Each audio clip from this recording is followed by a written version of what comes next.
Bonjour à toutes et à tous, bienvenue dans King Energy. Bonjour le King, comment ça va?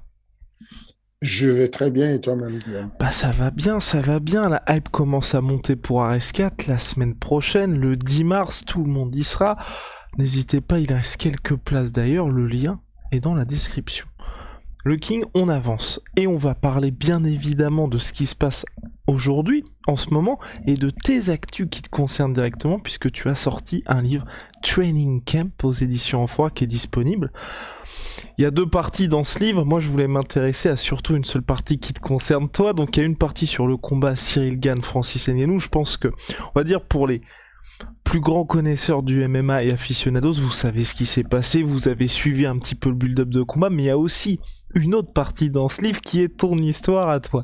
Donc, il y a des street fights parce que oui, vous connaissez Fernand en tant que Fernand Lopez, patron de salle, mais vous ne connaissez pas Fernand Lopez en tant que Kimbo Slice. Donc je vous invite à découvrir ça dans le livre. Et surtout, vas-y, tu voulais préciser deux, trois choses. Mais non, t'es trop bête. C'est n'importe quoi. Kimbo Slice, carrément. Écoute, vas-y, comme tu veux. Je n'ai pas de... Je fais pas de langue de bois, mais voilà, oui, dans le livre, effectivement, il y a l'histoire concernant... Mais ce n'est pas l'histoire, c'est que la partie qui concerne le combat Francis et Cyril n'est pas juste l'histoire que le public connaît.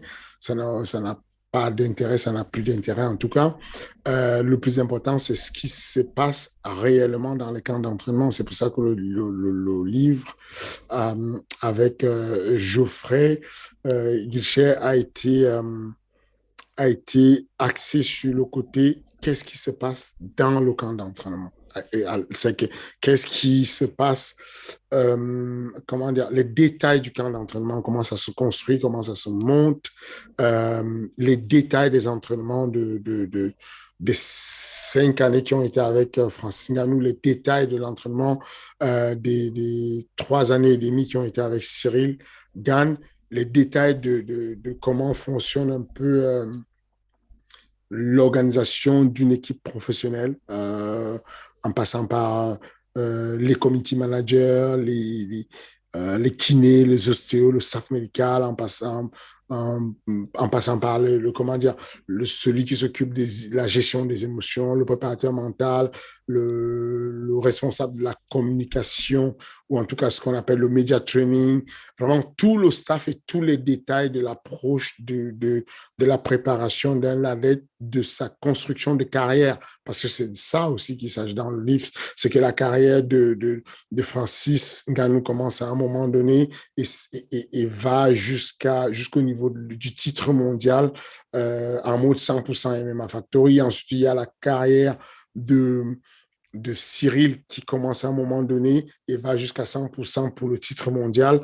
Et tout ça est raconté en détail avec les États-Unis du et tout. Donc, je comprends que tu invites là et que je, je m'attendais à tout pour parler du livre et tout. Je me disais, bon, je vais avoir une vraie grosse critique littéraire et tout, et qu'on va parler de trucs. Toi, tu as choisi la partie de bagarre, quoi. Ah, C'est la partie voyou, quoi. mais oui, La mais partie dont je suis la moins fier et tout, c'est ce que tu as choisi. Et ça ne m'étonne pas parce que vous avez parlé des 300 bagarres de... Vous avez fait toute une vidéo sur les 300 bagarres de... de comment Khabib. il s'appelle Khabib. Ouais, c'est ça, c'est le boulot de Russ. Ça. Mais en tout cas, pas de souci, je n'aurai pas de langue de bois. Let's go. Il y a Alors, quoi? il y a aussi ce moment où tu deviens coach, bien évidemment. Tu expliques ça dans, on va dire, dans le livre, tout simplement. Est-ce que tu peux nous en parler un petit peu sans bien évidemment tout dévoiler? Mais c'est vrai qu'aujourd'hui, les gens, je pense que, et c'est ça qui est assez intéressant, je pense que la jeune génération, enfin la jeune génération, même tous les gens qui découvrent le MMA dans son ensemble, te voient surtout en tant que coach, en tant que businessman. Mais avant ça, il y avait Fernand Lopez qui était combattant. Mhm. Oui, en gros, ma carrière, elle démarre sur un malentendu, sur un accident. Je l'ai déjà raconté sur quelques interviews, mais effectivement, il y a les détails de tout, de toute la, comment dire, la genèse du truc dans le livre. C'est que je, je suis blessé à la suite de ma carrière de rugby. je suis blessé au niveau des cervicales et donc je vais avoir cette opération qui va me mettre au vert pendant quelques temps. Et au bout de 3 ans, je reprends une activité. J'ai envie de faire un sport de combat où il y a moins de violence. En gros, j'ai envie de faire une forme de lutte où je peux contrôler la lutte. Sur la lutte libre ou la lutte gréco-romaine, lors d'une projection ou même d'un plaquage et tout, il n'y a pas de stop, il n'y a pas de contrôle. Et j'aime bien l'idée, on me parle du grappling, c'est une forme de sport où je peux contrôler mon adversaire au sol, je peux continuer à lutter même si je suis au sol. Donc, du coup, je peux démarrer au sol et je peux taper si jamais je sens qu'il y a une contrainte biomécanique ou physique en tout cas physique sur mes cervicales. Donc, je choisis ce sport-là. Et quand je tape sur Google, je tombe sur cette salle-là de Mathieu Nicourt et je vais chercher le meilleur sur la place parisienne, qui est mon coach et mon unique coach de MMA d'ailleurs, Mathieu Nicourt, qui est comment dire, le président, le fondateur de la FFA, donc Free Fight Academy. Donc, je vais faire quelques années là-bas où je découvre le grappling. Mais ce qui est fascinant, c'est que Mathieu Nikou, à l'époque, il fait 68 kilos tout mouillé. Et moi, je suis autour de 93 et 95 kilos. Et je suis assez fougueux. C'est que je suis un lutteur déjà. Euh, mais je suis assez conquérant en mode bagarre, quoi. L'état d'esprit dans lequel tu arrives quand tu rentres dans l'espoir de combat, c'est que tu te dis, bon, j'ai une certaine expérience de conflit et je peux gérer ça. Et tu te dis, c'est gérable. Mais sauf que Mathieu Nico, avec ses 68 kilos, il me marche dessus. Il me fait taper plusieurs fois. Enfin, la forme de sport, même si je le fais tomber, ne change rien. Il se faufile, il passe dans mon dos. Il me met des soumissions, des étranglements arrière, des clés de talon. Et c'est assez impressionnant pour moi. Du coup, très rapidement, je rentre chez moi et je parle à mon frère et tout. Euh, euh, je lui dis, mais il y a un truc, il y a un sport bizarre qu'on n'a pas connu, c'est un truc de fou. Et je lui dis, c'est quoi? Je lui dis, mais franchement, c'est l'avenir, c'est un truc, c'est pas possible. Il y a un mec tout petit comme ça et tout qui m'a fait la misère aujourd'hui à la salle et tout, et je le ramène lui aussi. Et on se fait dépouiller à chaque fois sur les premiers jours. C'est très amusant. On rentre chez nous, on se raconte des trucs en disant, mais c'est pas possible. Comment il a pu nous battre? C'est pas possible. À l'époque, je ne sais pas ce qui ont connu Jonathan Gonzalez, du surnom de Speedy, c'est un mec de vivacité, qui a fait beaucoup de compétitions de grappling.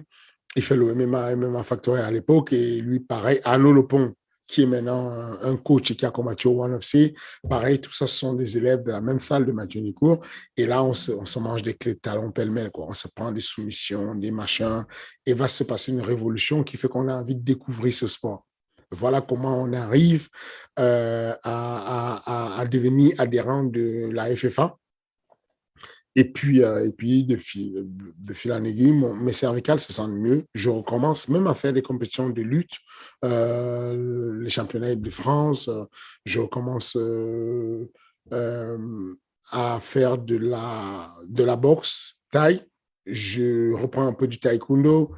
Et puis finalement, je vais faire une vingtaine de combats amateurs, de combats de pancras, amateurs de MMA, et puis ensuite une vingtaine de combats professionnels un peu partout en Europe, Russie, Hollande, Angleterre, voilà. Et puis, voilà. Et pendant ce temps, ce qui se passe, c'est que moi, je bosse à côté dans l'électrotechnique, mais ce qui se passe, c'est que il y aura un moment, enfin, comme dans toutes les salles, où le patron de la salle est souvent absent. Et donc, du coup, je le remplace. Il me sollicite pour le remplacer. Et je vais découvrir que ma manière de donner des conseils ou d'enseigner plaît à certains élèves. Mathieu va le découvrir, donc il va insister dans ce biais-là de me faire devenir l'entraîneur, son adjoint à la salle, son second, et on va travailler un peu en binôme comme ça pendant un certain temps. Et voilà, en gros, mes premières expériences en tant qu'entraîneur. Et du coup, la FFA à l'époque commence à attirer beaucoup de personnes venues d'ailleurs. Du coup, je deviens l'entraîneur des compétiteurs de haut niveau. À l'époque, il y a Norman Parisi qui vient souvent à la salle. Il y a, sur les grands noms de l'époque, il y a Tonton. Voilà, il y avait beaucoup de noms assez expérimentés, assez connus à l'époque qui venaient sur cette salle-là. On faisait des gros pôles avec des grosses compétitions. Sedina Sek, Fessal Youssine, et puis voilà. Donc, voilà comment je passe en mode entraîneur et un jour, il va se passer quelque chose de fantastique, c'est que je rencontre, euh, après une déception, j'ai une déception à la FFA d'un groupe d'élèves à qui que j'accompagne en compétition et qui vont faire quelque chose qui était pas très correct à l'époque. Donc, je suis un peu pas très bien dans la salle finalement. Je suis bien avec Mathieu, ça se passe bien, mais je suis pas très bien avec certains élèves de la salle. Et j'ai une interview comme ça d'un mec qui tenait un blog, qui était un officier de police, Vincent Trébarol, mon ami de toujours. On continue à travailler ensemble jusqu'à aujourd'hui. Et Vincent va me faire une interview. Je ne le connais pas encore, il me fait une interview et à la fin de l'interview, il me dit, ça ne t'a jamais dit d'ouvrir une salle de sport? J'ai dit, non, non, pas vraiment, je n'y ai pas pensé, c'est beaucoup de responsabilités parce que j'étais celui qui faisait pas mal les tâches administratives aussi à la salle. Genre, demander les subventions à l'État, par exemple, je montais le dossier, j'écrivais, je demandais voilà, pour que la FFA puisse avoir des subventions d'État. Et donc, rapidement, il me met une graine dans la tête en me disant, est-ce que tu ne veux pas ouvrir une salle de sport et tout? Moi j'ai envie d'ouvrir une salle de sport, je serais partant. Et je rentre chez moi, je lui dis non, c'est pas intéressant. Je le rappelle le lendemain, on se voit, on fait un resto. Et 3 mois plus tard, le MMA Factory, ancienne version CrossFight, est né. 3 mois après cette discussion, il y a la salle qui est née. Comme quoi, tout est. Mais là, il manque quelque chose dans cette histoire parce que j'ai le livre qui est avec moi là. Dans un monde parallèle, s'il n'y avait pas eu cette blessure, monsieur, qu'est-ce que tu serais devenu finalement? Parce on va pas expliquer tout ce qu'il y a dans le livre, mais qu'est-ce qui se serait passé pour toi? Je ne sais pas, j'imagine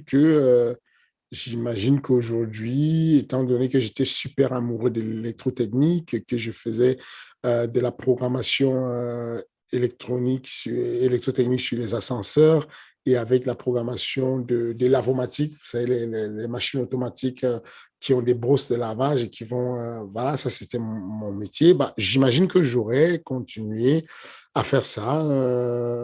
Et puis, oui, je pense que pour un moment, j'aurais une société.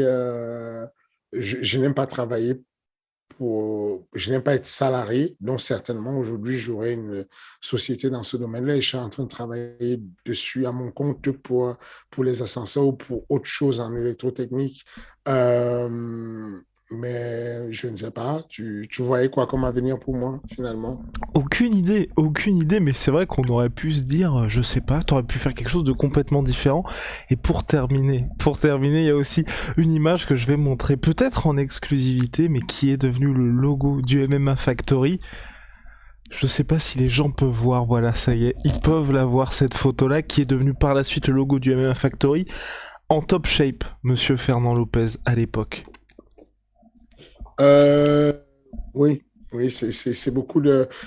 Alors, c'est ça qui est c'est ça qui était que j'ai bien aimé sur l'écriture de ce bouquin, c'est qu'on est allé plonger loin en arrière sur le passé, la genèse de tout. En gros, c'est qui moi, je viens d'où. Moi, je suis né au Cameroun. Du coup, grandi un peu dans les ambiances du Cameroun, à l'époque, c'était un peu la mode. On avait des bandes rivales, des espèces de favelas. Et donc, du coup, à la base, moi, je suis un petit jeune qui est victime souvent de raquettes et tout. Et je vais découvrir le sport de combat. et ça va me transformer. Je vais sentir que je découvre le sport de combat au moment où mon corps se transforme. C'est à la fin de mon adolescence, préadolescence et fin de mon adolescence. Donc, du coup, j'ai ma force qui passe du simple au triple. Je ressens la puissance, le pouvoir de pouvoir utiliser un peu cette force-là. Et donc, je vais devenir ce qu'il ne fallait pas finalement, le brimeur des brimeurs. C'est que celui qui a subi des brimades et qui va décider de devenir le gendarme, et s'il y a un souci au lycée ou quoi que ce soit, on fait appel à moi et je vais gérer le problème. Du coup, ça fait que ça prend beaucoup d'expérience en mode Rix, bagarre de rue et tout. Et puis donc, il y a cette genèse-là et où je parle un peu de ma famille aussi, dans quelle ambiance j'ai grandi. C'est un peu un choc puisque d'habitude, on a ce côté-là où on va plus faire jouer sur le misérabilisme pour raconter comment la vie a été difficile. Moi, la mienne de vie, ça n'a pas été ça. J'ai grandi à la base dans une bonne famille avec beaucoup d'amour, beaucoup d'éducation, d'un papa instituteur dans les grandes écoles et les universités, d'une maman institutrice, donc assez couvé, beaucoup aimé, mais j'avais ce truc où il y avait cette double personnalité où je suis tombé amoureux à un moment donné de la violence parce que je l'avais subi et je devenais quand même quelqu'un qui avait souvent des histoires de bagarre. Voilà, c'est pas l'épisode euh, sur lequel je suis le plus fier, mais c'est une réalité, ça existait. Et donc, je n'ai pas hésité à aller dans les détails dans le bouquin. Ensuite, il y a l'histoire de la genèse de comment moi j'ai connu ce que j'ai vécu comme histoire avec Francis Ngannou complètement pour pouvoir aller dans les détails d'un camp d'entraînement et voir comment on a fait sa préparation. Puisque aujourd'hui, à l'époque, j'étais l'entraîneur de Francis, j'étais son préparateur physique. Personnellement, on avait des préparateurs physiques à la salle, on en avait une bonne dizaine, mais pour le haut niveau, le très haut niveau, j'étais personnellement le préparateur physique de Francis, ça tombait bien, je venais d'être diplômé de l'INSEP en préparation physique, donc du coup, c'était le moment d'expérimenter tout ce que j'avais comme connaissance. Et à côté de ça, j'étais son agent sportif. Donc, du coup, c'est facile pour moi de pouvoir rencontrer dans les détails un peu ce qu'on a vécu. Ensuite, il y a eu la rencontre avec Cyril Gann, son approche, comment on l'a vécu, comment on a préparé le dernier combat de Cyril Gann en kickboxing, qui était le premier combat avec l'équipe Management Factory et MMA Factory à Saintes, en France, contre un athlète d'ailleurs qui va combattre sur Ares 5. Et ensuite, la préparation, la montée en puissance de tout ce qu'il y a eu avec Cyril, jusqu'à ce que les deux puissent avoir cette collision au niveau du titre mondial de l'UFC. Voilà à peu près sommairement ce qui est raconté dans le bouquin, mais surtout ce qui m'a donné envie et le plaisir vraiment que j'ai eu dedans, c'était de pouvoir relater. Il y a ce monde-là de la communication, ce qu'on fait là, où toutes les semaines, on raconte un peu le MMA, on parle du MMA, mais il y a des personnes là qui nous écoutent et qui ont ce regard fantasmagorique sur ce qui se passe dans un camp d'entraînement sérieusement. Et il y a un vrai déphasage entre la réalité et puis ce qui s'y passe en réalité. C'est comme moi quand je regarde un film un film policier et que je vois des mecs tenir le gun comme ça, dans tous les sens comme ça.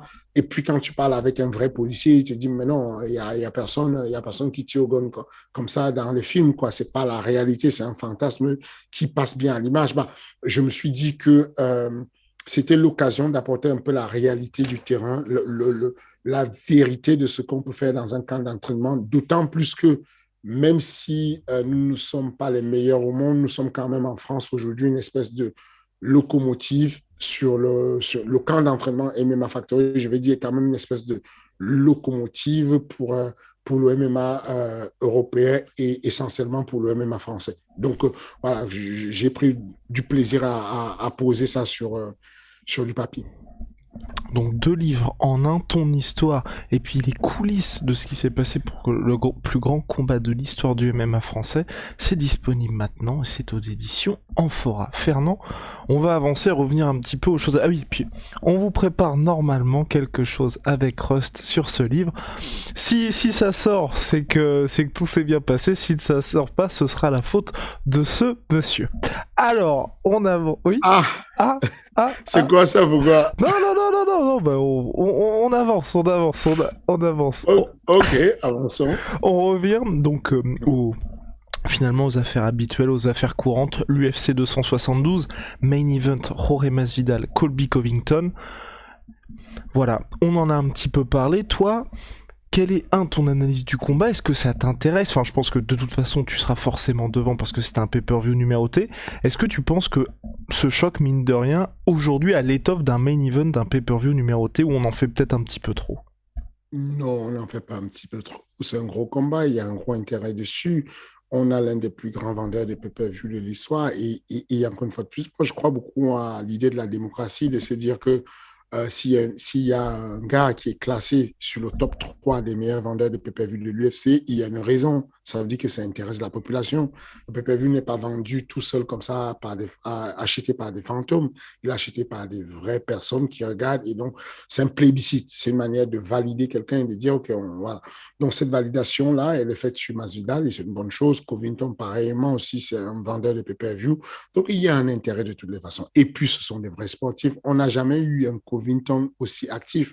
Covington, d'habitude, c'est quelqu'un qui parle beaucoup, qui combat peu, qui attend souvent le titre. Et donc, du coup, ça lui a joué de mauvais tours et il a eu beaucoup de temps sans combattre. Mais cependant, là actuellement, on a un Covington qui est actif. Son dernier combat, il est récent, il est chaud, il est bien. Non, le combat, il a beaucoup d'intérêt pour moi. Je pense juste que les odds, comment dire, les codes de Paris, ouais. les codes de Paris se trompent un peu et abusent en donnant Masvidal aussi défavorisé, en donnant Covington aussi favori de la rencontre. Je ne pense pas que ce soit aussi... Et du coup, ça inverse la volonté des parieurs. Les parieurs ont tendance à se dire, OK, normalement, Covington, Masvidal, il n'y aura pas un gros delta, il n'y aura pas un gros différentiel de niveau.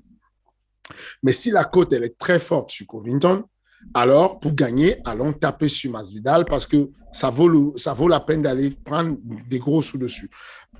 Je pense qu'en réalité, le combat va être un combat serré et je pense que du fait que Covington a une valeur sûre pour aller vers la victoire, même si Masvidal, lui, il aura plus de chances de finaliser rapidement le combat parce qu'il démarre très fort et parce qu'il peut mettre KO rapidement. Je reste persuadé que Masvidal va progresser doucement vers la victoire et va finir par un étranglement arrière au 3e ou au 4e round. Covington. Covington, j'allais dire. Oh, ouais. Donc pour toi, Masvidal, là, ça y est, le train est passé, malheureusement?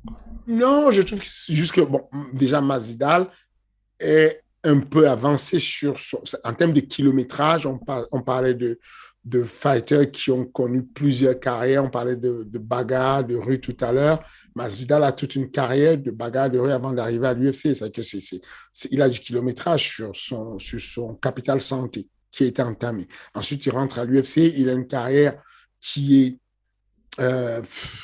pas terrible, mais il combat beaucoup avant de passer ce cap-là où il va, encore une fois de plus, à la suite d'une rixe contre, comment il s'appelle l'anglais? Leon Edwards. Leon Edwards et Darren Till. Edwards dans les coursives de l'UFC, il va repasser à une 3e vie de combattant. Parce qu'à partir de là, il va devenir le gars qui buzz. Et donc, du coup, il est entamé quand même. Alors que Covington, c'est juste quelqu'un qui n'a pas beaucoup combattu parce qu'il voulait faire du bras de fer, d'attendre que des bons combats, alors que je pense qu'il aurait dû combattre souvent. Et un Covington qui combat souvent, un Covington qui s'entraîne dans l'ancienne salle de Masvidal, il faut le comprendre. C'est que Masvidal, à la base, c'est un gars de l'American Top Team. Il parle de l'American Top Team, dont l'American Top Team aujourd'hui connaît quand même correctement Masvidal et ça peut avoir aussi un intérêt dessus. Je ne dis pas que c'est capital, mais ça peut avoir un intérêt dessus. Donc, oui, je pense que c'est un très bon combat. La carte, elle est belle. Même s'il y a Fiziev, le combat de Fiziev que j'attendais beaucoup qui a sauté, Fiziev contre RDA. Mais c'est un combat, c'est un événement qui a beaucoup d'intérêt pour moi. Ok, ok, eh ben dis donc. Bon bah voilà. D'ailleurs, je profite pour inviter les chers amis qui ont plus de 18 ans et qui sont majeurs à parier en passant par Unibet s'ils le souhaitent. Oh là là, le plug Unibet. Bien, on avance. Alors, il y a aussi ce qui se passait la semaine dernière avec l'UFC Vegas 49. Toi, au global, il y a eu le main event et Faresiam qui nous intéresse plus particulièrement en France. Le main event, bon bah sans surprise, on en avait parlé avant, il s'est passé ce qui s'est passé. La vraie question, c'est quel adversaire pour la suite pour Islam Makhachev? Toi, tu es matchmaker de l'UFC, tu le mets contre qui? J'ai envie de le voir pour le titre. Ok, direct, comme ça. Oui, directement, il n'y a même pas à perdre de temps. Voilà. Non, moi j'ai envie de le voir pour le titre, quoi. Comme ça on en a le connaître et puis c'est fini. Et puis ensuite on remet les choses en jeu. Et puis voilà. Eh bah allez, bon bah voilà, ça c'est plugué. Et pour Faresiam, alors qui malheureusement a été défait par Terence McKinney, là aussi le public français assez dur envers lui. Toi, qu'as-tu pensé de ce combat? What's next pour Faresiam? C'est parti. Les gens ne se rendent pas compte de la difficulté que c'est pour un athlète comme Faresiam d'arriver à ce niveau. Euh, je pense que les gens jugent un athlète sur une erreur, une,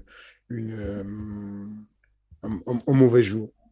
Tu peux être parfait tout le temps le jour du combat. Si tu lèves du mauvais pied, tu n'es pas bien, passé X raison, passé Y raison. La performance, elle est multifactorielle. La performance a déjà rien que les facteurs qui sont les vrais facteurs de performance connus et quantifiables, il y en a une bonne trentaine.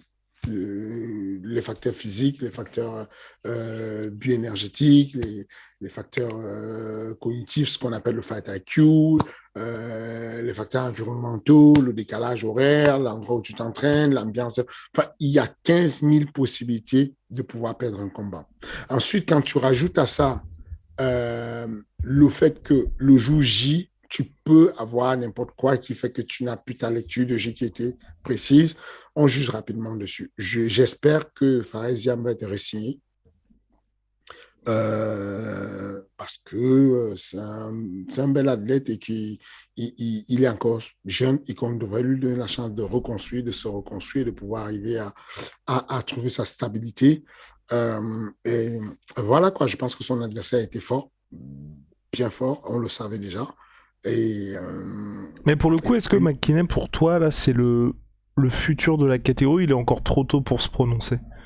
Non, il est trop tôt pour se prononcer. Il est bon, mais il n'est pas si bon. Je pense que c'est pour ça d'ailleurs que certaines personnes ont été dures avec Fares parce qu'ils se disent, oh, il a perdu contre un mec qui n'est pas encore une bombe atomique, mais ça ne veut rien dire. C'est-à-dire que ce que je vais juste dire, c'est que Fares a changé de pays pour s'entraîner. Il a changé de team pour s'entraîner. Il a changé de manager pour gérer sa carrière. Toutes ces successions-là de changements peuvent être perturbateurs. Il faut être patient. Il faut lui laisser le temps de trouver la stabilité, de se poser. Ensuite, ça va avancer. Ben voilà, affaire à suivre en tout cas pour Faresiam. On va passer aux questions, Fernand. La semaine dernière, on vous avait oublié, très injustement, et là ça y est, on reprend nos bonnes vieilles habitudes. Donc question de l'inspecteur, attention. Question pour le King, ne penses-tu pas qu'il faut changer le système de bonus d'agressivité ARS, car le gagnant du bonus est souvent celui qui a la plus grosse fanbase, mais pas forcément celui qui a été le plus agressif. On peut penser à Bouganem qui a littéralement couru après son adversaire pour lui rentrer des coudes, mais qui a échappé au bonus. Un bonus d'ailleurs qui a changé entre-temps de nom, je le précise. C'est ça. Question de sémantique, je peux faire le bonus offensif au bonus agressif. On a déjà un sport qui souffre beaucoup de l'image agressive. On ne va pas appuyer dessus, on va juste mettre le côté entertainment. L'entertainment fait que ça reste du spectacle, même si c'est du sport, et nous avons la fierté de dire que, comme l'avait suggéré à un moment donné euh, Israël Adesanya et bien bon nombre d'autres combattants de l'UFC, un athlète ne devrait pas être motivé pour gagner un combat. C'est pour ça qu'on a décidé de supprimer le win bonus, de garder la partie d'argent du win bonus, on l'additionne sur le show bonus. Juste, tu te montres, tu combats et tu as ton show bonus plus le win bonus en un seul. Mais par contre, si tu veux doubler ta mise, il va falloir que tu ailles chercher la finalisation du combat. Ça évite que le public se trouve avec des combats ennuyés où les athlètes vont jouer la sécurité. Il faut voir ça comme de l'entertainment. Et c'est pour ça qu'on parle d'offensive bonus. Si vous avez un musicien qui vient vous donner un show, un concert, et qui décide de s'économiser la voix et de ne pas trop parler fort, ça va être embêtant pour vous. Vous allez vouloir qu'il pousse un peu la voix pour vous donner le show, puisque c'est ce qu'il vous a vendu. Et donc, c'est la même chose avec le combat. On a décidé de motiver un peu plus les athlètes en leur disant, vous allez les récompenser parce que ce qui se passe, c'est que vous n'osez pas être offensif parce qu'en étant offensif, vous prenez des risques. Et donc, vous vous mettez à jouer aux échecs. On va vous dire que vos risques que vous prenez pour des défaites, on va les compenser avec autre chose. Euh, et donc, est-ce que le commentaire est vrai? On ne sait pas encore comment faire. On a 3 styles de bonus. Le bonus du chaos, qui est décidé par le matchmaking, la direction d'Ares. Le bonus de la soumission de la soirée, le bonus du combat de la soirée. Prenons le cas de Yacine Moukanen contre Jackie. Jeanne, à la fin de l'événement, il y a une décision qui est prise, une réunion qui est faite, une décision rapide qui est prise sur qui a le bonus. Donc, on va discuter. Maintenant, Yacine ne mérite pas le bonus puisque il n'est pas allé au bout du combat, il a abandonné. Mais moi, je vais argumenter en disant, mais non, il n'a pas abandonné puisque il a été poussé à l'abandon, il a eu mal et la douleur pousse qu'il ne puisse plus continuer.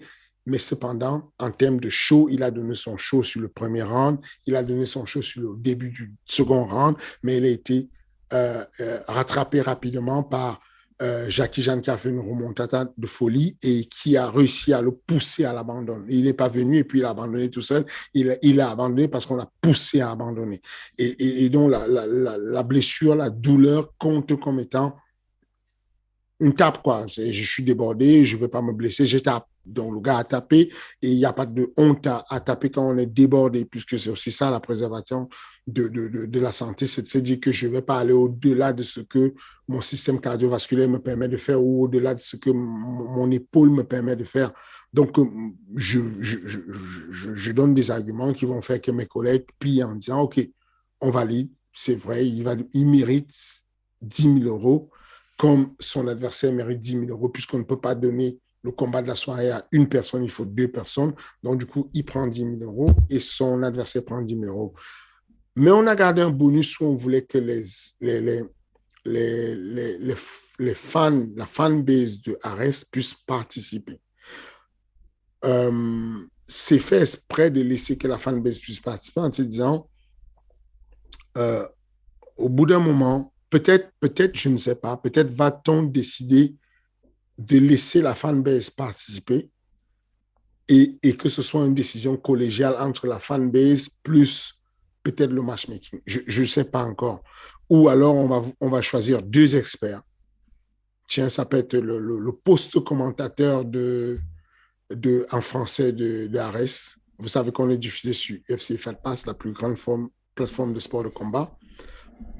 Peut-être qu'on pourrait faire Monsieur Morgan Charrière, Monsieur Guillaume Dussault, les commentateurs du poste de commentaire en français de chez nous. On peut additionner la décision de vous avec la décision du public. Ça veut dire que le public continue à voter sur Twitter et à côté de ça, il y a 50% de la décision qui est prise par vous. 25% pour M.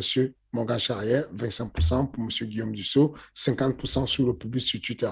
Peut-être on pourrait se rapprocher de la vérité. Mais je ne sais pas, qu'est-ce que tu en penses? Je pense que c'est très bien. Tout ça en improvisation, ce monsieur est très très fort.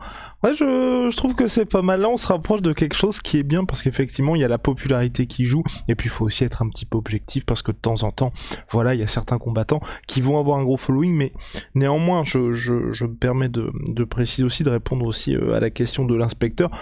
Yacine Bouganem avait énormément de supporters de son côté également. Donc c'est vrai que des deux côtés, on pouvait récompenser le côté offensif, et il a eu le bonus du combat de la soirée. C'est ça, de toute façon, il y a eu le bonus combat de la soirée. Mais encore une fois de plus, voilà. Et c'est là où la subjectivité et l'intelligence collective peut aider, de se dire que si on a deux personnes qui sont des experts du MMA aujourd'hui, on peut dire sans risque de se tromper que M. Guillaume Dussault, bien que n'ayant pas une carrière de professionnel, est un expert sur l'analyse du combat. On peut le dire sans risque de se tromper. À force de, enfin, l'expertise, ça vient parce qu'on mate et on traite des dossiers du MMA. Et aujourd'hui, je pense que on a un monsieur qui a du kilométrage et qui mate tous les UFC, qui mate tous les arrêts, qui mate tout ce qui se passe comme événement et que petit à petit commence à se rapprocher de la vérité. On sait qu'il y a, il a son acolyte qui est Morgan Charrier, qui est commentateur aussi sur le même événement et qui pourrait apporter encore une fois plus de la légitimité sur l'expertise concrètement sur le terrain et au bord de l'octogone. Et on peut compter sur eux pour qu'il y ait de l'objectivité dans leur manière de prendre des décisions pour aller renforcer la décision et faire pencher si jamais on sent qu'il y a une domination qui n'est faite que sur la base de fanbase qui vont cliquer. Et voilà, j'essaie juste de faire comprendre la logique de ce qu'on fait. On a effectivement notre travail en tant que ARES et matchmaking et direction d'ARES qui nous pousse à récompenser des athlètes. Ça fait que des personnes qui sont venues faire un combat comme Yacine ou même Tekena, qui est cette jeune fille qui fait son premier combat et qui va avoir un salaire qui est déjà très conséquent. Parce que Ares, on le sait déjà, c'est sûr, on le sait, on paye bien, on est sur la phase même de pouvoir de finaliser notre système de pouvoir salarier les athlètes sur l'année et leur donner une prévoyance sociale avec une sécurité sociale, une cotisation pour leur retraite. Mais là, actuellement, concrètement, on sait qu'on a ce côté-là où on paye bien, mais au-delà de ça, on leur donne la possibilité de récompenser les belles actions. Tekena, elle est en difficulté, elle est mise à mal au début par Iris qui arrive très agressif. Au final, elle montre du cœur, elle y va, elle boxe, elle a ce fabuleux KO et tout. Bah, moi, j'aurais rêvé, durant je ne suis même pas sûr que durant ma carrière, j'ai ramassé tous les sous que la jeune Tekena a ramassé sur un seul combat, son premier combat pro. Et je peux vous garantir qu'il y a beaucoup de combattants en France qui ont déjà 30 combats à leur carrière et qui n'ont jamais eu ce genre d'argent. Donc, c'est une bonne chose. C'est notre taf à nous. Mais on voudrait aussi apporter une interactivité avec vous, le public. Vous l'avez déjà vu sur des émissions, notamment des émissions, des programmes télé, des reality shows où on va demander l'intervention ou en tout cas l'interactivité avec le public. C'est ce qu'on essaie de faire. On va vous donner la parole à vous. Mais bien sûr, vous avez raison, cette parole n'est pas objective si si le combattant envoie des textos à sa fanbase en disant allez voter pour moi et qu'il y a. Mais c'est ce qui se passe aujourd'hui d'ailleurs. Aujourd'hui, les élections Miss Europe, Miss Machin, vous avez des Miss qui envoient des messages en privé à tous les fanbases en disant allez voter pour moi pour demain, pour que je sois élue la Miss de l'année ou je ne sais pas quoi, je dis n'importe quoi. Mais voilà, on va essayer de pallier à ça en apportant une approche humaine. Ne pas juste être en mode machine. On va rajouter deux personnalités qui peuvent aller influencer les votes si les votes sont trop déséquilibrés et comme ça on se rapprochera un peu de la réalité du combattant qui aura été le plus offensif de la soirée, toujours pour qu'on puisse vous donner un meilleur show. Deuxième question. de Monsieur Victor Chelet. Question pour le King. Bonjour le King, bonjour Guillaume. Que penses-tu des combattants ayant des particularités physiques désavantageuses en combat, comme un grand coup pour les guillotines, dédicace à Big Rusty, oui, et comment travailles-tu pour compenser cela? Point d'interrogation. Oh, si on peut poser la question, je suis pas sûr d'avoir tout compris.